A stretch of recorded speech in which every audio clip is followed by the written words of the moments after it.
Hi guys, চলে আসলাম তোর একটা ভিডিও নিয়ে। আজকে ভাবলাম একটু ফুচকা খাওয়া যাক। আমার ক্যামেরাম্যান অনেক দিন ধরেই বলছিল যে ভাই চল ফুচকা খাওয়া ফুচকা খাওয়া, তাহলে আমি ভাবলাম যে চল আজকেই খাওয়াই ফুচকা তোকে। তাই কাকুটার দোকানে চলে আসলাম, একটা করে প্লেট দিয়ে দিল আমাদের হাতে। আর ফুচকার সাইজটা অনেকটা বড় ছিল, একবারই মুখে ঢুকিয়ে নিয়েছি আমি। তারপর ফুচকা খাওয়ার পর চলে গেছিলাম কল্যাণী রোডের পাশেই ক্যাফেটাতে। খুব একটা ভালো বলবো না, খুব একটা খারাপ বলবো না, মাঝে মাঝে অ্যাম্বিয়েন্স ছিল, রোডের পাশেই ছিল।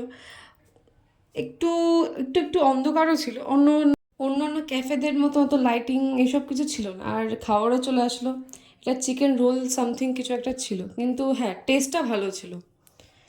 প্রথমে এক বাইট নেওয়ার পর ভালোই লেগেছে, অনেকটা চিকেনও ছিল ভেতরে, ঠিকঠাক চলে যাবে।